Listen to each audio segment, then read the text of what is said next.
3 minister rooms కలిపి renovate చేసి ఇవ్వండి అని చెప్పి రిక్వెస్ట్ చేసినాం. వారు చూస్తానని చెప్పినారు.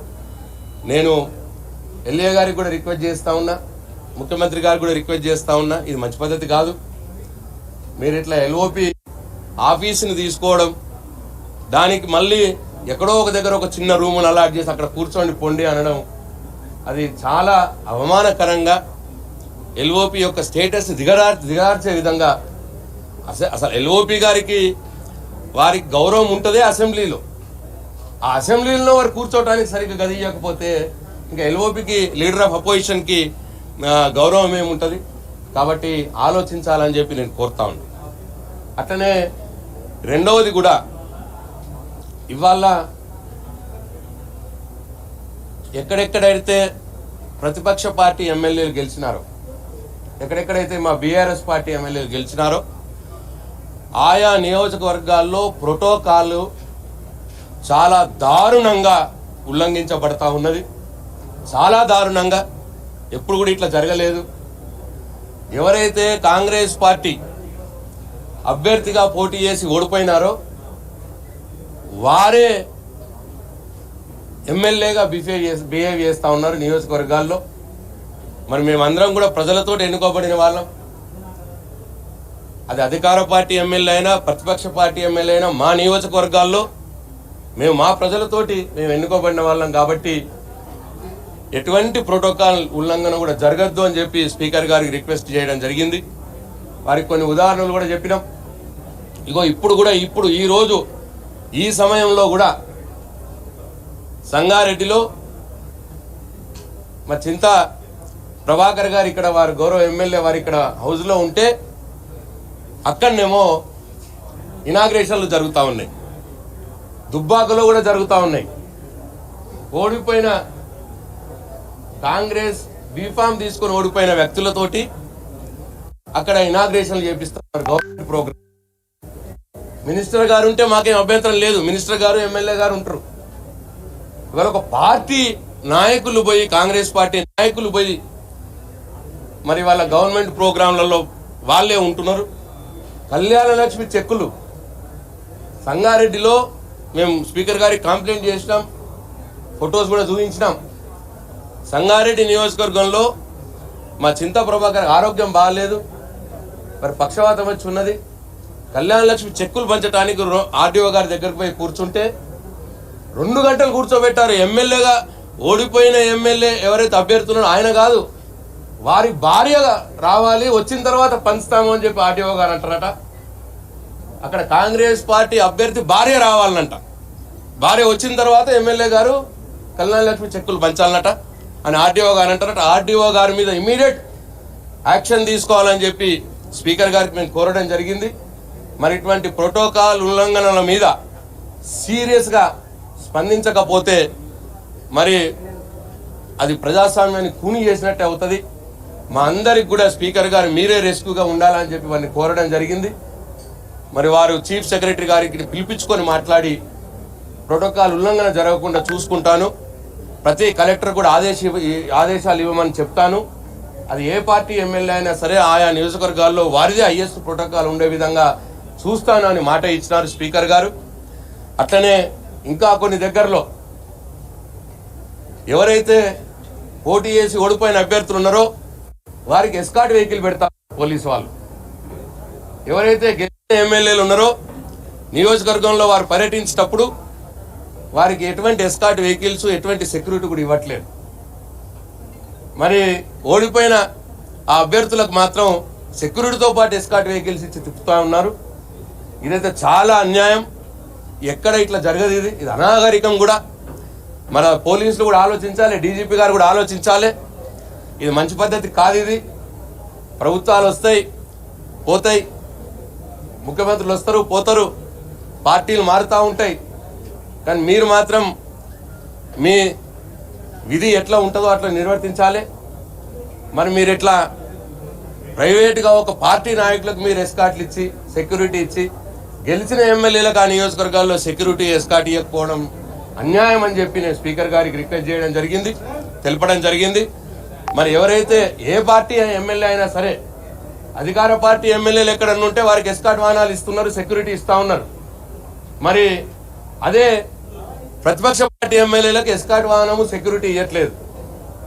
అంటే ప్రతిపక్ష పార్టీ ఎమ్మెల్యేకు ఏం జరిగినా ఏం పర్వాలేదు అన్నట్ట వాళ్ళ ఉద్దేశం. అధికార పార్టీ ఎమ్మెల్యేకి సెక్యూరిటీ ఎస్కాట్ వాహనం ఎట్లా ఇస్తున్నారు? బీఆర్ఎస్ పార్టీ ఎమ్మెల్యేలకు సెక్యూరిటీ ఎస్కాట్ వాహనం ఎందుకు ఇవ్వట్లేదు అని చెప్పి మేము అడుగుతా ఉన్నాం. స్పీకర్ గారికి కూడా రిక్వెస్ట్ చేసినాం. ఎవరిదైనా ఒకటే, ల్యాండ్ ఆర్డర్ ప్రాబ్లం వస్తే ఏ ఎమ్మెల్యేదైనా ఒకటే, అధికార పార్టీ అది ప్రతిపక్ష పార్టీ అని ఉండదు.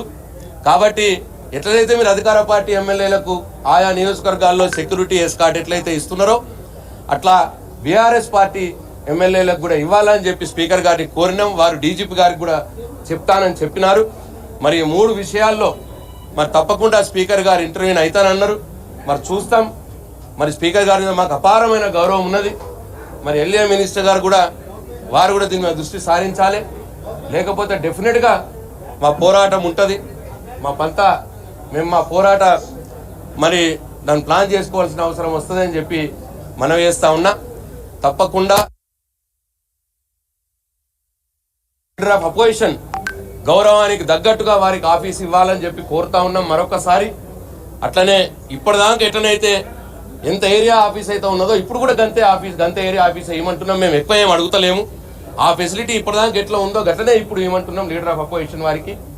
అట్లనే గెలిచిన బీఆర్ఎస్ పార్టీ గెలిచినటువంటి ఎమ్మెల్యేల ప్రోటోకాల్ ఉల్లంఘన జరగకుండా చూడాలని చెప్పి స్పీకర్ గారిని కోరినాం.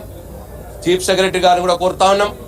అట్లనే ఎట్లనైతే అధికార పార్టీ ఎమ్మెల్యేలకు మరి ఎట్లయితే ఎస్కాటు సెక్యూరిటీ వాహనాలు ఇస్తున్నారో అట్లనే బీఆర్ఎస్ పార్టీ నుంచి గెలిచిన ఎమ్మెల్యేలకు కూడా ఎస్కాటు సెక్యూరిటీ వాళ్ళ నియోజకవర్గంలో వాళ్ళు పర్యటించినప్పుడు మరి ఇవ్వాలి, వారికి భద్రత కావాలి అని చెప్పి మరి స్పీకర్ గారిని కోరినాం. డీజీపీ గారిని కూడా కోరుతా ఉన్నాం.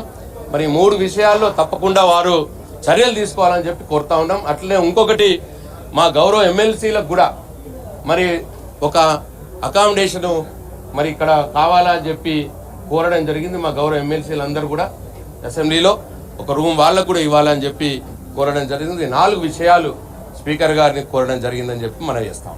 Thank you.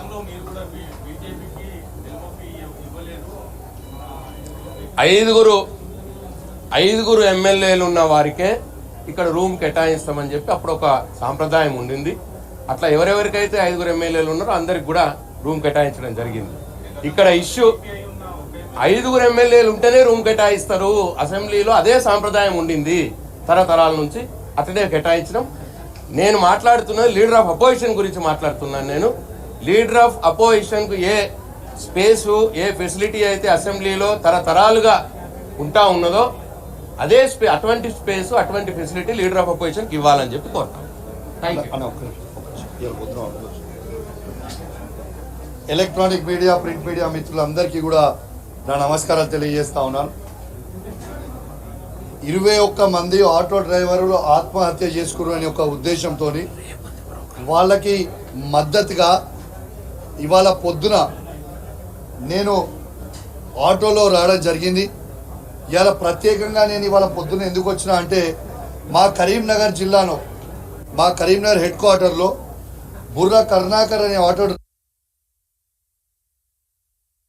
కూడా హృదయం కదిలిపోయింది.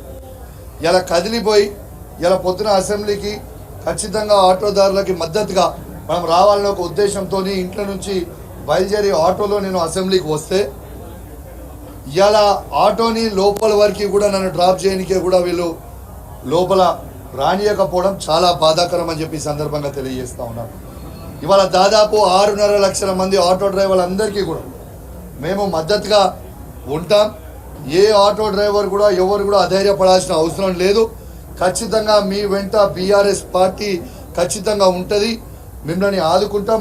మీరు ఎవరు కూడా ఆత్మహత్యకి పాల్పడొద్దని ఒక ధైర్యము ఇవాళ ఖచ్చితంగా ఇచ్చే ప్రయత్నం నేను చేసిన అని చెప్పి ఈ సందర్భంగా మీకు తెలియజేస్తూ ఇవాళ నేను ఒక్కటే అడుగుతా ఉన్నాను, ఈ ప్రభుత్వం ఇవాళ ఆటోలో వస్తే చిన్న చూపు ఎందుకు చూస్తున్నారు ఆటో వాళ్ళని నేను అడుగుతా ఉన్నాను.